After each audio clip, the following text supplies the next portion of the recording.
এই চ্যাটচ্যাটে গরমে দুপুরে লাঞ্চে যখন কিছুই ভালো লাগে না, তখন রইল তোমাদের জন্য দুর্দান্ত স্বাদের একটা পাতলা মাছের ঝোল রেসিপি। খুব সুন্দর, পেট ঠান্ডা রাখবে এরকমভাবে যদি একবার বানিয়ে দুপুরে গরম ভাতের সাথে খাও। তো ভিডিওটা প্রথম থেকে শেষ পর্যন্ত দেখো। বাই দ্য ওয়ে, আমি অঙ্কিতার মা, জিভে জল বাই অঙ্কিতা চ্যানেলে তোমাদের সবাইকে স্বাগত। তো দেখো, কাতলা মাছ পুদিনা পাতা দিয়ে দুর্দান্ত স্বাদের একটা পাতলা ঝোল আজ আমি তোমাদের সাথে শেয়ার করছি। তো প্রথমেই আমি এখানে 4 পিস মাছ নিয়েছি। 4 পিস মাছের মধ্যে লবণ হলুদ মাখিয়ে নিচ্ছি। অবশ্যই তোমরা তোমাদের পরিমাণ অনুযায়ী, প্রয়োজন অনুযায়ী তোমরা মাছটা বাড়িয়ে কমিয়ে নেবে। এখানে আমি 4 পিস মাছের দিয়েই ভিডিওটা তোমাদের সাথে করে দেখাচ্ছি। তো দেখো, মাছের গায়ে খুব ভালোভাবে লবণ হলুদ মাখিয়ে নিলাম। এখন আমি এটা সর্ষের তেলে খুব কড়া করে ভেজে নেব।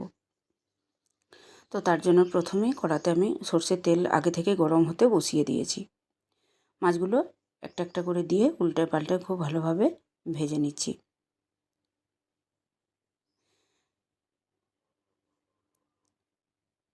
ঠিক এরকমভাবে একদম গোল্ডেন করে মাছগুলো আমি ভেজে নিচ্ছি।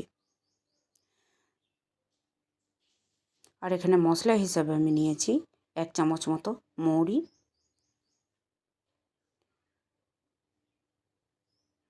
আর এখানে কাঁচা এবং পাকা লঙ্কা মিশিয়ে ঝালের জন্য নিয়ে নিয়েছি লঙ্কা, আর মাঝারি সাইজের 2টো পেঁয়াজ আমি এরকমভাবে 4 টুকরো করে কেটে নিয়েছি, আর 1 ইঞ্চি টুকরো কুচি কুচি করে কেটে নিয়েছি।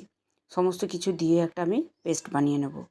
ওদিকে প্রথমে 2টো মাছ ভেজে তুলে নিয়ে আবারও 2 পিস মতো ছেড়ে দিয়েছি, ভেজে তুলে নিচ্ছি।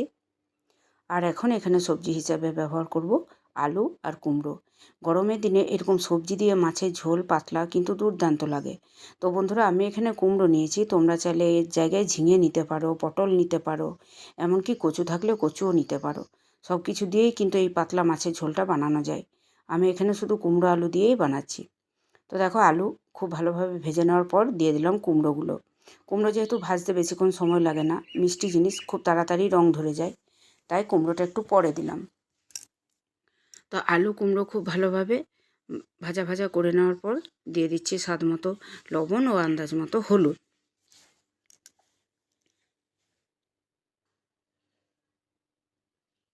লবণ হলুদ দিয়ে আবারও খুব ভালোভাবে আমি আলু কুমড়োগুলো ভেজে নিচ্ছি।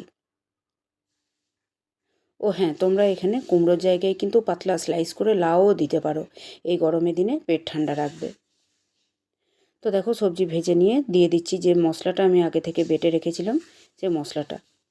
এখানে মৌরিটাই আমি ব্যবহার করেছি পেটটা ঠান্ডা রাখার জন্য এই গরমের দিনে, আর মৌরি সুগন্ধটা এরকম পাতলা মাছের ঝোলে কিন্তু দুর্দান্ত লাগে। তো দেখো, সমস্ত বাটা মশলা দিয়ে আলু কুমড়ো খুব ভালোভাবে আমি কষিয়ে নিচ্ছি, যতক্ষণ না মশলার একটু কাঁচা গন্ধটা চলে যায়। তো এরকমভাবে শুকনো শুকনো করে কষিয়ে নেওয়ার পর দিয়ে দিচ্ছি পরিমাণ মতো জল। যেহেতু গরম ভাতের সাথে দুপুরে মাছের ঝোল ভাত খাওয়া হবে, তো সেই অনুযায়ী জলটা আমি দিচ্ছি। একটু পাতলা ঝোল হলেই বেশি ভালো লাগবে। আর এখানে আর আলাদা করে কোনো রকম আমি কোনো মশলার আমি ব্যবহার করছি না। আর ঝালের জন্য তোমরা দেখতেই পেলে এখানে 2 রকমের লঙ্কা আমি কাঁচা ব্যবহার করেছি, ওই ঝালেই হয়ে যাবে, আর এক্সট্রা আলাদা করে কোনো লঙ্কা দেওয়ার প্রয়োজন নেই। তোমরা কিন্তু অবশ্যই তোমাদের স্বাদ অনুযায়ী ঝালের পরিমাণটা বাড়িয়ে বা কমিয়ে নেবে। তো দেখো, আলু কুমড়ো খুব ভালোভাবে সেদ্ধ হয়ে গেছে। এখন আমি দিয়ে দিচ্ছি ভেজে রাখা মাছগুলো।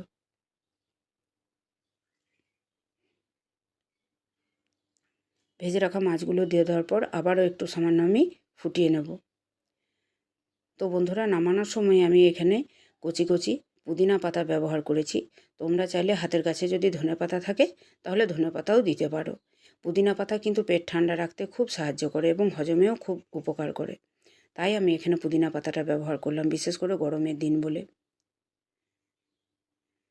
তো পুদিনা পাতাটা দেওয়ার পর আবারও একটু সামান্য ফুটিয়ে নিয়ে মাছের ঝোল আমি নামিয়ে নিচ্ছি।